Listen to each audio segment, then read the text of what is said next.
평화롭고 정의로운 세계 시민 교육 이해하기. 장애 포괄적 세계 시민 교육. 이번 시간에는 세계 시민 교육 속 장애인 인권에 대한 이해를 위해 장애인 인권에 대해 설명하고 세계 시민 교육과 장애인 인권과의 관계에 대해 알아보는 시간을 갖도록 하겠습니다. 이번 학습을 끝내면 장애인 인권의 개념을 이해하고 장애인 인권 향상의 필요성을 알 수 있으며 세계 시민 교육 속 장애인 인권의 현황을 알고 세계 시민으로서 장애인 인권 향상을 위해 노력해야 할 필요성을 알 수 있습니다.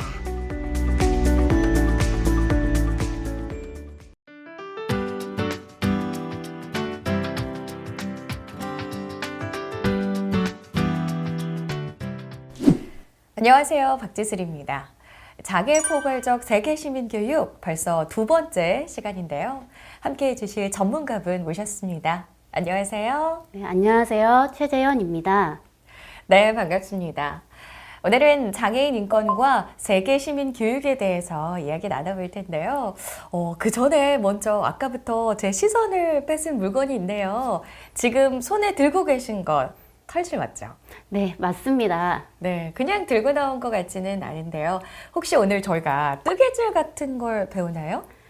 그건 아니고요. 여러 명이 진행할 수 있는 털실 네트워크 게임을 알려드리려고 합니다. 털실 네트워크 게임이요? 네, 먼저 시작하기 전 모든 참여자가 동그랗게 모입니다. 처음 시작하는 사람이 털실의 끝을 손가락에 묶습니다. 다 묶은 후 다른 참여자에게 털실을 던집니다. 받은 참여자 역시 털실을 손에 묶고 무작위로 털실을 던집니다. 이렇게 모든 사람들의 손에 털실이 묶이면 실이 거미줄처럼 엉키게 되는데요. 이때 주최자가 어떤 특징을 말하고 해당하는 사람들은 지금 위치에서 한 발짝 뒤로 움직입니다. 이 행동을 반복하게 되면 어느 순간 실이 팽팽하게 당겨져 서로의 손가락이 아프게 됩니다.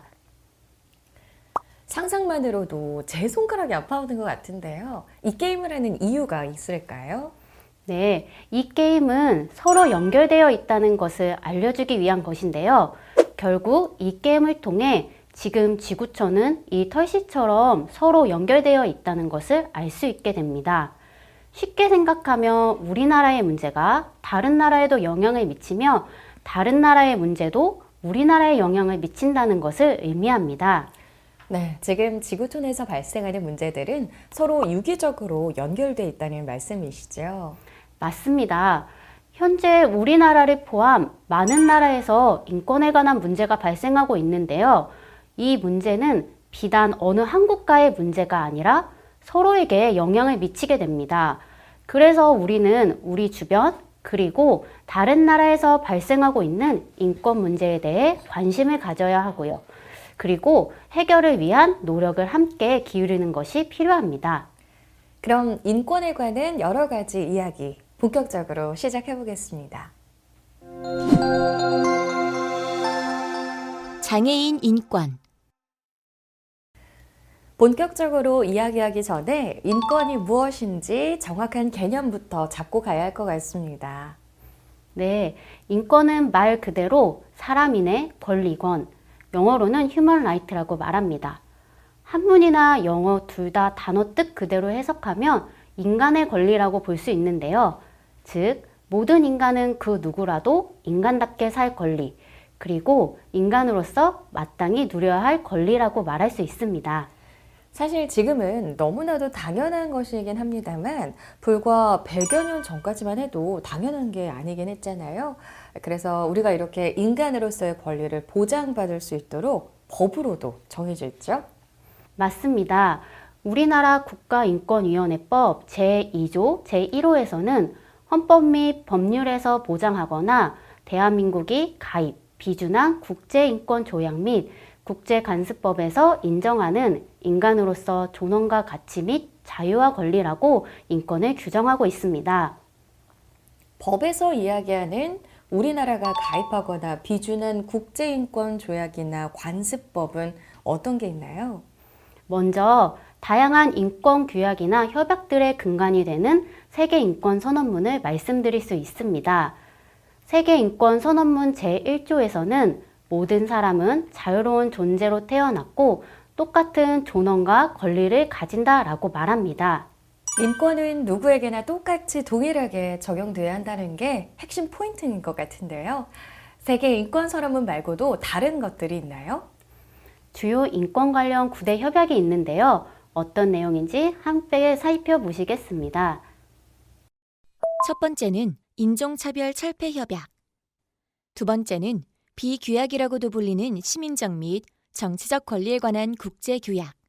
세 번째는 A규약이라고도 불리는 경제적, 사회적 및 문화적 권리에 관한 국제규약입니다. 네 번째는 여성에 대한 모든 차별 철폐에 관한 여성차별 철폐 협약. 다섯 번째는 고문 및 그 밖의 잔혹한, 비인도적인 또는 굴욕적인 대우나 처벌 방지에 관한 고문 방지 협약. 여섯 번째는 아동이라면 마땅히 누려야 할 생존, 보호, 발달, 참여의 권리가 담겨진 아동 권리 협약. 일곱 번째는 이주 노동 협약. 여덟 번째는 강제 실종 협약. 아홉 번째는 장애인 권리 협약들이 있습니다. 이 중 우리나라는 이주 노동 협약과 강제 실종 협약은 미가입하고 있습니다. 다양한 분야에서 인권을 보장하고 있는데요.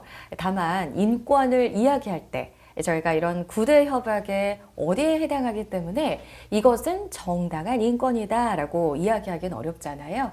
그러다 보니까 범위가 약간 모호할 수 있을 것 같긴 합니다. 만약에 누군가 욕을 하는 것도 권리라고 우길 수 있지 않을까라는 생각도 드는데요. 내 맘대로 내가 하고 싶은 말을 할 수 있는 인간의 자유이자 권리다라고 하면서요. 그런데 이게 정말 권리일까요? 말씀하신 것처럼 인권의 범위는 어디까지야? 라는 의문이 드실 것 같습니다. 하지만 모든 것이 권리라고 하긴 어렵습니다. 그렇죠. 그럼 이 인권을 판단하는 어떤 기준이 있어야 할 것 같은데요. 네, 그래서 보통 인권을 판단하는 기준 5가지가 있는데요. 첫 번째는 기본적인 권리가 보장되어 있는가입니다. 이는 앞서 말했던 다양한 인권 관련 규약이나 문서들에 있는 기본적인 인권과 관련된 문제인가를 확인해야 한다는 것입니다. 두 번째는 다름을 존중하는가입니다. 만약 음식점에 갔는데 땅콩 알레르기가 있어 땅콩을 먹지 못하는 사람에게 땅콩이든 샐러드가 건강에 좋으니 먹으라고 계속 강요하는 것도 다름을 존중하지 않는 것입니다. 세 번째는 권한이나 책임이 동등한가입니다. 예를 들어 2명의 학생이 똑같은 잘못을 저질렀는데 한 학생은 처벌을 받지 않고 다른 학생은 처벌을 받는다면 이는 권한이나 책임이 동등하지 않는 것입니다. 네 번째는 참여가 보장되는가입니다. 예를 들어 학교에서 현장 체험 학습을 가는데 장애 학생이기 때문에 현장 체험 학습을 가지 못하고 학교에 있어야 한다면 이 또한 참여를 제한하고 있는 것입니다. 마지막으로 충분한 정보를 받을 수 있는가입니다. 예를 들어 코로나19 정례 브리핑에서 코로나 상황과 관련한 꼭 알아둬야 할 정보가 제공됩니다.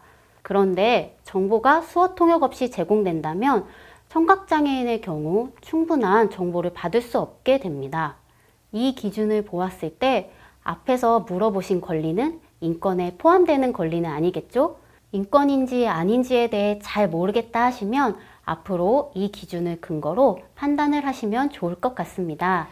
네, 인권의 5가지 기준을 잘 알고 있어야겠네요. 이 기준을 토대로 인권 보장을 실천하기 위해 노력해야겠습니다. 네, 그리고 전 세계적으로도 인권을 보장하기 위해 여러 실천을 하고 있는데요. 그 중 하나가 1차 시에서 알아보셨던 지속가능 개발 목표, 즉 SDGs입니다. 아, 기억나요. 17개의 목표를 정해서 2030년까지 달성을 위해 전 세계적으로 실천 및 행동을 하는 거였죠. 그리고 그 17개 목표 중에 4번째가 바로 세계 시민교육이고요. 맞습니다. 그래서 우리는 인권에 관심을 갖고 세계 시민으로서 인권을 보장하기 위해 다양한 실천을 기울이는 것이 꼭 필요합니다. 그리고 인권을 실천하기 위해 인권 관련 기구들도 있는데요. 세계 최대의 인권단체인 국제 앰네스티, 세계인권보호 및 증진을 목표로 1946년에 창설된 유엔 인권이사회, 교육, 과학, 그리고 문화를 통한 국제협력을 촉진함으로써 평화와 안전에 기여하기 위해 설립된 유네스코, 어린이들을 돕는 유니세프 등과 같이 인권 관련 기구들이 있습니다. 익숙한 단체들인데요. 이제 인권에 대해서 전반적으로 이해가 잘 됐습니다. 네, 그럼 이제 그 중에서도 장애인 인권에 대해 이야기를 나눠볼까요? 아까 세계인권선언문 제1조가 어떤 내용이라고 했는지 혹시 기억나시나요? 모든 사람은 자유로운 존재로 태어났고 똑같은 존엄과 권리를 가진다라고 하신 것 같은데. 네, 맞습니다. 그리고 우리나라 헌법 제10조에서는 모든 국민은 인간으로서의 존엄과 가치를 가지며 행복을 추구할 권리를 가진다. 국가는 개인이 가지는 불가침의 기본적 인권을 확인하고 이를 보장할 의무를 진다라고 명시합니다. 즉, 장애인 역시 다른 이들과 동등한 인간으로서 누려야 하는 권리를 누려야 한다는 뜻입니다. 그런데요, 여기서 아까 인권 판단의 두 번째 기준인 다름을 존중하는가에 대한 부분이 좀 마음에 걸립니다. 아무래도 장애인들은 비장애인과 달리 살면서 불편한 부분이 있을 것 같아요. 네, 맞습니다. 지금 매우 중요한 부분을 짚어주셨습니다. 예를 들면 비장애인은 건물에 들어갈 때 아무런 불편함 없이 들어가고 나가고 할 수 있을 것입니다.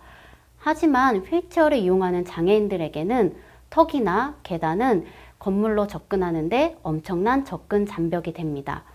비단 장애인뿐만 아니라 목발을 짚은 사람이나 노인, 아동 등에게도 불편할 수 있죠. 그래서 건물 입구에 있는 턱이나 계단은 누군가의 접근권을 침해한 것이라고 생각하시면 됩니다. 그런 분들의 권리를 위해서라도 경사로가 꼭 필요하겠네요. 네, 그래서 우리나라에서는 장애인, 노인, 임산부 등의 편의 증진 보장에 관한 법률을 통해 50제곱미터 면적 이상의 소규모 식당이나 카페를 지을 경우 휠체어 경사로 등과 같은 장애인 편의시설을 의무적으로 마련해야 한다고 명시되어 있습니다. 사실 조금 부끄럽지만 지금 이렇게 말씀해 주시기 전까지는 이런 부분들이 권리라고 미처 생각하지 못했어요. 네, 그래서 이런 교육이 필요한 것이죠. 앞으로는 놓치셨던 권리 침해에 대해 조금 더 관심을 가져주시면 좋을 것 같아요. 네, 명심하겠습니다. 저처럼 한 명 한 명 이런 생각을 갖고 관심을 가지다 보면 앞으로 더 나아질 거라 생각이 드는데요. 물론입니다. 사실 장애인 인권을 위해 이렇게 누군가에게 교육을 하고 문제 제기를 하기까지도 긴 시간이 걸렸습니다. 장애인 인권을 위한 국제사회의 노력과 국내 법 및 기관에 대해 알아보도록 하겠습니다. 1971년 유엔 총회에서는 지적장애인이 실현 가능한 정도까지 적절한 의료행위 교육, 경제적 보장, 착취로부터의 보호와 법적 절차에 의해 접근에 대한 권리를 다른 이들과 동등하게 가져야 함을 서술한 지적장애인 권리선언을 채택합니다. 그 후 1975년 장애인 권리선언을 채택하였고, 이는 장애인의 권리에 관해 국가 및 국제적인 보호를 장려하는 내용을 담고 있습니다. 1976년 유엔은 1981년을 세계 장애인의 해로 선포합니다. 1982년에는 장애인에 관한 세계행동 계획을 채택하였고, 이는 장애 정책을 예방, 재화 및 기회의 평등으로 재구조화하였습니다. 그 후 1993년 유엔은 장애인의 사회 참여를 위한 표준 규칙인 장애인 기회 평등을 위한 표준 규칙을 제정합니다. 2002년도에는 비와코 새천년 행동계획을 세워 아시아 태평양 지역에 장애인 10년을 이끌어 나갈 계획을 세웁니다. 그리고 2006년 세계인권선언문과 같이 세계적으로 장애인 인권을 보장하기 위한 협약인 장애인 권리협약을 채택합니다. 장애인 권리협약은 UNCRPT라고 불리며 다양한 생활 영역에서 장애인의 권익 보장을 담고 있는 협약으로 우리나라도 2008년 비준화했습니다. 2012년에는 제3차 아시아 태평양 지역 장애인 10년 계획을 수립하였습니다. 이처럼 국제사회에서는 긴 시간 동안 다양한 협약 및 계획을 통해 장애인 인권을 위해 노력하고 있습니다. 또한 우리나라는 다양한 법과 제도를 통해 장애인 인권을 보장하고 있습니다. 가장 기본적인 법은 장애인 복지법입니다. 장애인 복지법은 법 제1조에도 나타났듯이 장애인의 인간다운 삶과 권리 보장을 위한 법입니다.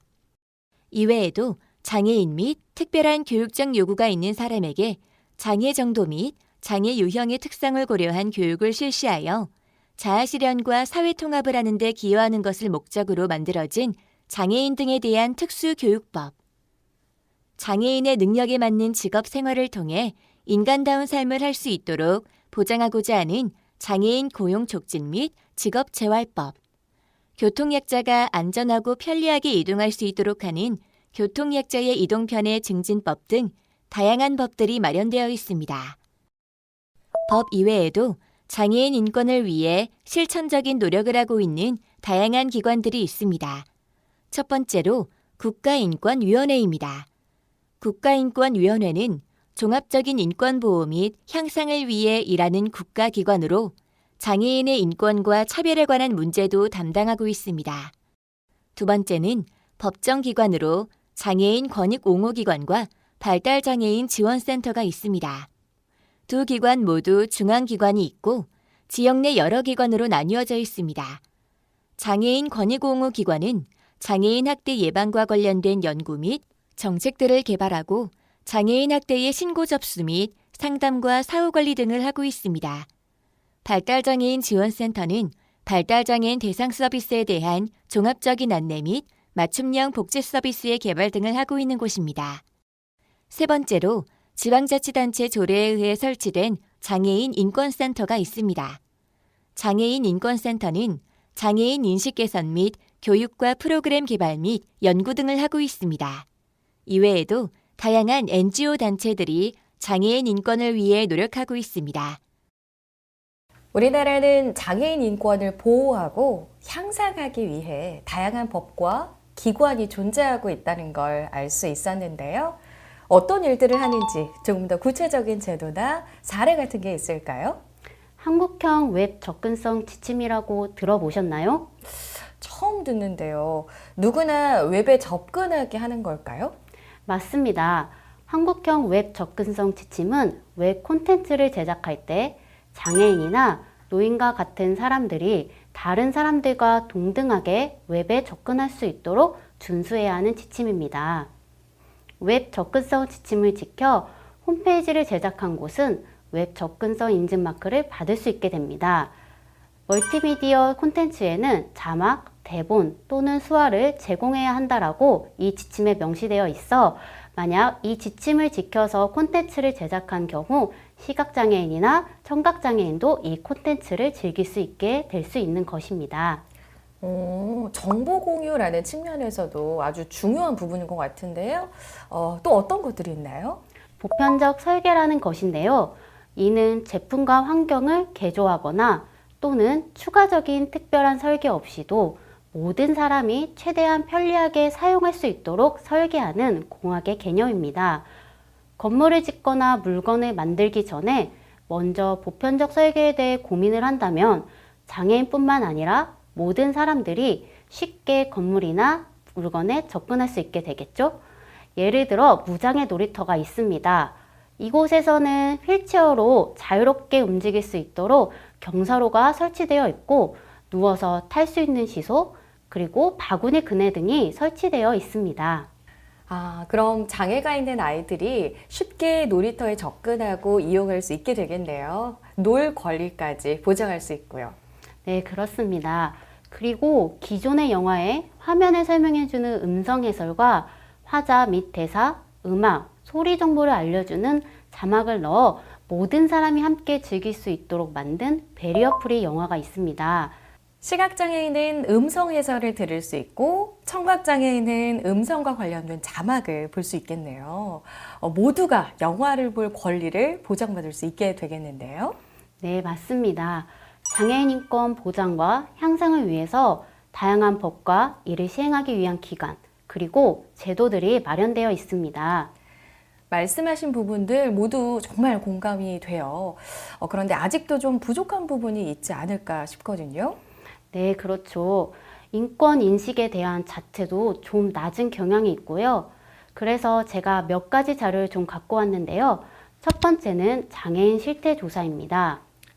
이 실태 조사는 차별에 대한 인식 조사인가요?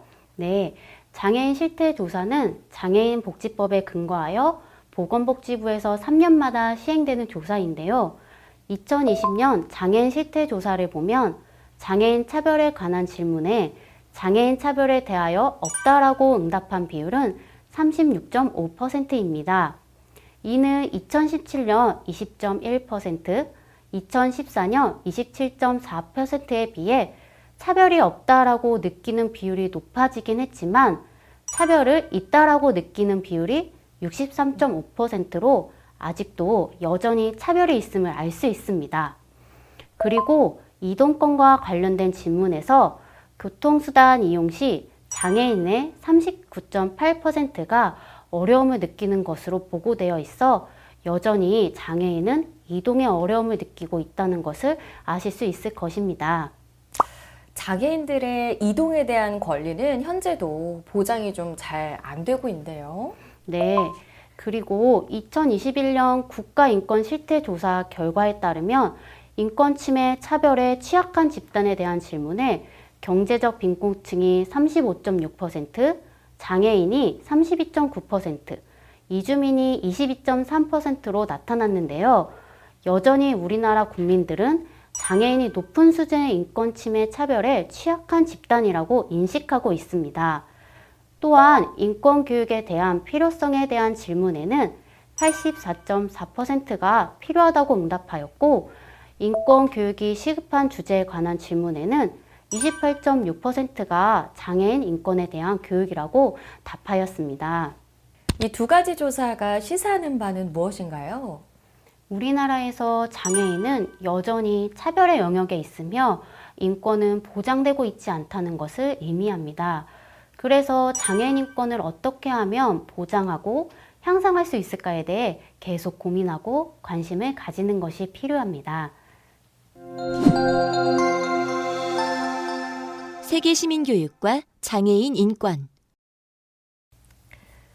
앞서 우리가 장애인 인권에 대해서 이야기 나눠봤는데요.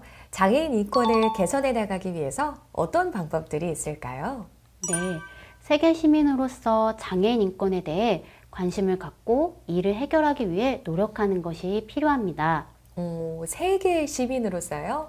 네, 저번 시간에 이야기를 나누신 것으로 알고 있는데요. 복습하는 의미로 다시 한번 간단하게 말씀드려 보겠습니다. 세계 시민은 모두가 더불어 사는 지구촌을 만들기 위해 공동체 의식을 바탕으로 다양한 지구촌의 문제에 관심을 가지고 그 문제를 해결하기 위해 적극적으로 행동하는 사람입니다. 네, 말씀해 주시니까 바로 기억이 나네요. 지구촌 문제에 관심을 갖고 이를 해결하기 위해 적극적으로 행동하고 실천하는 사람. 네, 그렇다면 세계 시민 교육은 어떤 것일까요? 세계 시민 교육은 이 세계 시민을 육성하기 위한 교육이겠죠? 네, 맞습니다. 이것에 대한 근거를 조금만 더 설명드리자면요. 2012년 유엔은 글로벌 교육 우선구상 사업을 발표하면서 세계 시민성의 함양이 중요하다고 말했습니다. 이어 2015년에 인천에서 개최된 유네스코 세계교육 포럼에서 모두를 위한 포용적이며 공평한 양질의 교육 보장과 평생 학습 기회 향상을 2030년까지 국제사회가 달성해야 할 교육 목표로 잡고 세계 시민 교육의 증진을 강조하였습니다. 그리고 우리나라 2015 교육과정 특론에서는 문화적 소양과 다원적 가치에 대한 이해를 바탕으로 인류의 문화를 향유하고 발전시키는 교양 있는 사람, 공동체 의식을 가지고 세계와 소통하는 민주시민으로서 배려와 나눔을 실천하는 더불어 사는 사람으로 세계시민상을 명시해서 교육과정에 반영하고 있습니다. 세계 시민교육에 대해서는 저도 지난 시간에 듣고 또 지금 이렇게 말씀해 주셔서 대략적으로 어떤 내용인지 알 것 같은데요. 아까 말씀하신 장애인 인권과는 어떤 연관이 있는지 좀 더 설명 부탁드릴게요. 네, 우리가 오늘 제일 먼저 했던 이야기가 인권이 무엇인지에 대한 것이었는데요. 이 인권은 당연히 장애인들도 동일하게 누려야겠죠? 하지만 2020년 보건복지부 통계에 따르면 장애인 2명 중 1명은 학교 생활 중 또래 학생으로부터 차별을 경험하고 있고 10명 중 3명은 취업에서 차별을 경험하고 있다고 보고되었습니다. 안타깝게도 아직까지 우리나라에서 장애인들은 차별을 경험하고 있고 권리가 보장되고 있지 않네요. 세계 시민은 다양한 문제에 관심을 가지고 이를 해결하기 위해 노력하는 사람입니다. 그렇다면 우리는 세계 시민으로서 장애인 인권 침해의 상황들을 무시하는 것이 아니라 장애인 인권에 대해 관심을 갖고 적극적인 자세로 해결을 위한 노력을 기울이는 것이 필요하지 않을까요? 그래서 세계 시민으로서 장애인 인권에 대해서 관심을 갖고 해결하기 위해 노력해야 한다고 말씀하셨군요. 그런데 사실 조금 거창한 느낌이 드는 것도 사실인데요. 내가 뭔가를 할 수 있을까? 이런 생각도 좀 들고요. 네, 걱정하지 않으셔도 됩니다. 인권 문제에 관해 어렵게 접근하지 않으셔도 되거든요. 사실 인권은 가장 가까운 곳에서 시작하거든요. 가까운 곳이라면 저희가 실천 가능한 그런 방법일까요? 네, 있습니다. 세계 시민으로서 장애인 인권 보장을 위해 할 수 있는 3가지 방법에 대해 알려드리도록 하겠습니다. 첫 번째는 장애인 인권에 관해 관심 가지기입니다. 모든 문제 해결에 대한 시초는 관심에서부터 시작됩니다. 그러므로 현재 장애인 인권은 어떤 상황이며 어떠한 문제가 있는지를 살펴보는 것이 필요합니다. 관심 가지기에 대해 어렵게 생각하지 않으시면 좋을 것 같습니다. 예를 들어 여러분들이 길을 걷다가 점자 보도블럭이 부서져 있거나 이상한 방향으로 설치되어 있다면 근처 행정복지센터나 구청에 건의해 주세요. 여러분의 건의로 점자 블럭이 바르게 설치된다면 시각장애인들이 안전하게 이동할 수 있게 되고 이는 시각장애인의 이동할 권리를 보호하는 방법입니다. 두 번째는 장애인 인권과 관련된 곳에 후원하기입니다. 우리나라에는 다양한 분야에서 장애인 인권에 관해 일하는 국가기관이나 NGO 단체들이 많이 있습니다. 이런 기관에 후원을 하는 것도 장애인 인권 향상을 위해 세계 시민으로서 장애인 인권을 위해 할 수 있는 일 중에 하나입니다. 마지막으로는 전달하기입니다. 이제 여러분은 세계 시민으로서 장애인 인권과 장애인 인권 문제에 대해 주변 사람들에게 알리고 함께 장애인 인권 향상을 위한 다양한 노력을 기울여 주시기 바랍니다. 관심을 갖고 후원하고 남들과 의견을 나누고 이 정도는 저도 할 수 있을 것 같아요. 네, 사실 이 강의를 들으시는 분들은 그 자체만으로도 장애인 인권에 관심이 있다고 볼 수 있습니다. 그렇기 때문에 이미 세계 시민으로서 장애인 인권 보장을 위해 노력하고 계신 셈이죠. 갑자기 막 뿌듯해지는데요. 이런 일들이 실제로 어떤 변화나 결과로 나타나게 되는 경우도 있나요? 있습니다. 바로 피치마켓인데요. 피치마켓의 하미영 대표는 느린 학습자, 즉 경계선 지능이나 발달 장애인들이 정보의 차이로 의사소통에 어려움을 겪는다는 사실을 알게 되었습니다. 책이나 글을 읽을 수 없으니 가진 정보의 양이 적어지게 되고 그러다 보니 점점 대화가 어려워졌던 것이죠. 대표는 이에 대해 문제의식을 갖고 느린 학습자를 위해 쉬운 글을 쓰는 작업을 구상하게 되었다고 합니다. 그 후 피치마켓은 느린 학습자들을 대상으로 문학과 비문학 분야의 책들을 새롭게 구성하여 출판하고 있습니다. 이렇게 피치마켓은 한 사람이 가진 작은 문제의식에서 탄생하게 되었고 이를 통해 장애인들은 정보에 쉽게 접근할 수 있게 되었습니다. 여기서 멈추지 않고 투표에 관한 쉬운 글을 제작하기도 했는데요. 발달 장애인들은 이 글을 통해 투표하는 법을 학습할 수 있게 되어 투표권을 행사할 권리를 획득할 수 있게 되었습니다. 처음 시작은 한 명의 문제의식이었지만 이게 발전해서 장애인 인권을 보장하고 향상시킬 수 있는 주춧돌이 됐네요. 네, 그렇습니다. 그러니 아나운서님도 세계 시민으로서 장애인 인권에 관심을 갖고 창의적인 시각으로 장애인 인권 문제를 해결하기 위해 적극적으로 노력해 주시면 좋을 것 같아요. 네, 오늘 어깨가 여러 번 무거워지는데요. 최근에는 장애인분들도 직접 인식 개선을 위해서 노력하시는 것 같아요. 유튜브 등 이런 곳에 직접 나오셔서 장애인 인권 이야기를 하시기도 하더라고요. 네, 장애인분들도 스스로 세계 시민임을 알고 실천하는 것이죠. 네, 이게 또 그렇게 연결이 되네요. 그럼요. 당연히 장애인분들도 세계 시민이니까 세계 시민임을 알고 인권 향상을 위한 다양한 실천적 노력을 하는 것이 필요합니다. 유튜브는 그 일환 중에 하나이고요. 한국장애인개발원에서 진행하는 첫 장애인 해외봉사단인 보다도 세계 시민으로서 역할을 하는 사례라고 볼 수 있습니다. 네, 그렇군요. 자, 오늘도 많은 이야기 나눠봤는데요. 오늘 소감 한 말씀 부탁드립니다.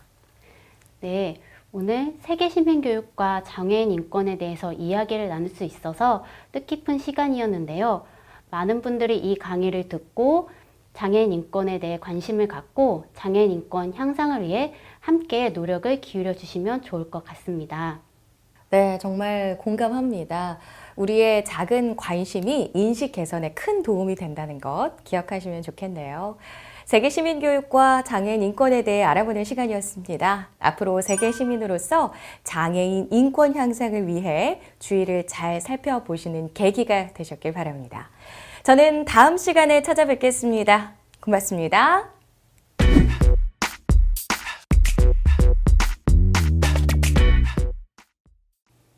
세계 시민이라면 세계 인권 선언문에 대해 알아두는 것이 필요합니다. 인권에 대해 배울 때 항상 등장하는 것이 세계 인권 선언문이라고 말해도 무방할 만큼 세계 인권 선언문은 인권 문제에 대해서 국제기구가 최초로 대항한 문건인데요. 세계 인권 선언문은 제2차 세계대전이 끝난 뒤 주축국들의 만행이 알려지며 이와 같은 비극이 다시 일어나지 않기를 바라는 마음들이 모아져 1948년 파리에서 열린 제3회 국제연합총회에서 채택되었습니다. 세계인권선언문은 모든 사람들이 함께 지켜야 할 하나의 윤리 기준을 세우기 위한 것으로 법적 구속력을 갖고 있지는 않지만 세계인권선언문을 골격으로 다양한 인권 관련 조약들이 탄생하게 되었습니다. 앞서 살펴보았던 많은 국제규약들이 세계인권선언문을 골자로 만들어진 것이라고 볼 수 있습니다. 세계인권선언문은 전문과 본문 총 30개 조항으로 이루어졌고 기본권 및 경제, 사회, 문화적 권리 등에 대해 규정하고 있는데요. 그렇기 때문에 우리가 세계 시민으로서 세계인권선언문의 30개 조항을 읽어볼 필요가 있습니다. 그리고 이 중에서 잘 지켜지지 않고 있는 조항들을 확인하고 지켜지지 않는 조항이 이행될 수 있는 방법에 대해 생각을 해보는 시간을 갖는 것도 좋을 것 같습니다.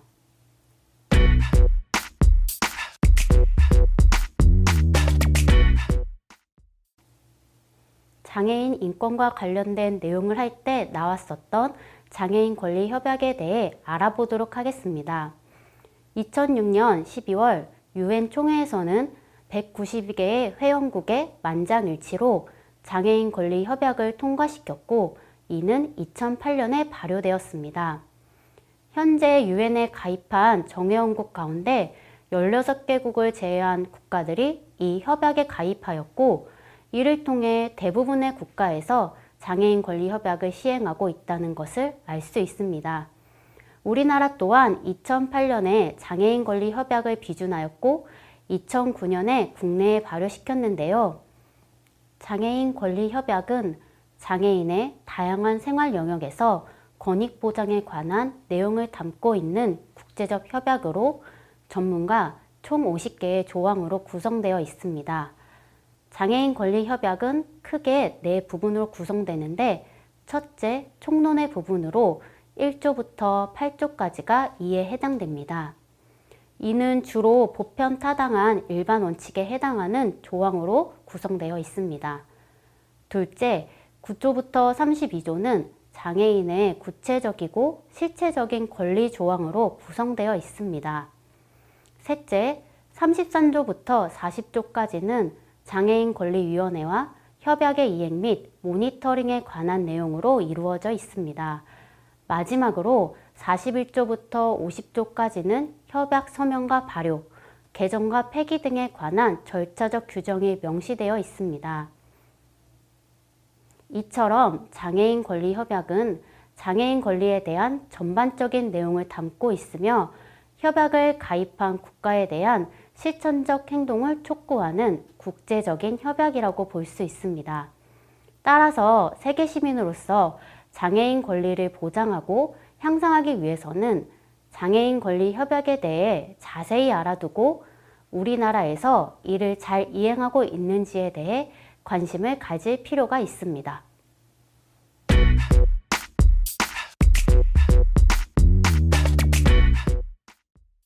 저도 처음에는 인권에 대해 어렵고 난해하고 나와는 상관이 없는 것이라고 생각했었는데요. 인권에 대해 조금 알게 되자 인권은 그렇게 어렵게 생각하지 않아도 된다는 것을 알게 되었습니다. 유엔 인권위 초대 위원장인 엘리너 루스벨트는 인권은 집에서 가까운 곳에서 시작합니다. 너무나 가깝고 너무나 작아서 세계 지도에서는 찾아볼 수 없는 곳에서 시작합니다. 라고 언급하였습니다. 이처럼 인권은 멀리에 있는 것이 아니라 아주 가까운 나와 나의 주변에 대한 관심에서부터 시작되는 것이라고 말할 수 있습니다. 그렇기 때문에 인권에 대해 너무 어렵게 생각하고 나와는 상관이 없는 것이라고 생각하기보다 쉽고 나와 내 주변인과 관계가 있는 것이라고 생각해 보세요. 그리고 우리가 조금만 관심을 가지면 나뿐만 아니라 많은 이들의 삶이 변화될 수 있는 계기를 마련할 수 있는 것이 인권입니다. 그렇기 때문에 이번 강의를 통해 인권에 대해 조금 더 쉽게 다가갈 수 있는 시간이셨길 바랍니다.